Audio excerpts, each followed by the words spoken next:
Бесінші есеп. Мектептің 7 А сыныбында оқитын 22 баланың орташа жасы 11,5 жыл. Олардың тәлімгерінің жасын олармен бірге санағанда, сыныптың орташа жасы 12 жылға тең болады. Тәлімгердің жасы нешеде? Орташа жасты есептеу үшін біз барлық баланың жасын қосып, сол балалардың санына бөлеміз. Біз олардың барлық жасы қанша екенін білмейміз.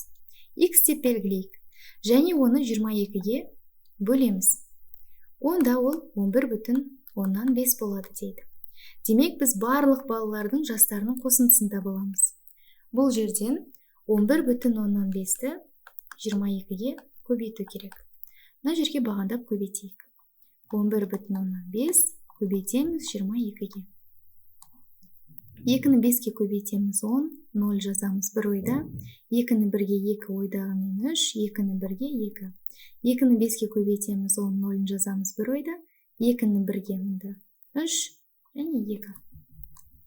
Қосамыз 0, 3, 5, 2. Үтір бір орыннан кейін, демек 253. Барлық балалардың жастарының саны 253 екен.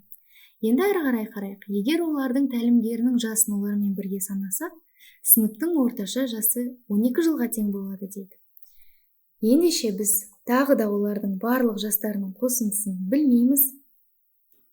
Және оны тәлімгері қосылған болса, ендеше адам саны 23 болады. Және орташа жас 12-ге тең болып қалады. Ал мына жердегі мынау X-іміз бұл бастапқыда болған X, яғни 253 қосылған тәлімгердің жасы. Тәлімгердің жасын Y деп белгілейік. Біз оны білмейміз. Демек, осы Y-ті тәлімгердің жасын табу үшін 253 қосылған Y тең 23 көбейтілген 12 болады. 23-ті 12-ге көбейтейік. 23 көбейтілген 12. 6, 4, 3, 2. 276.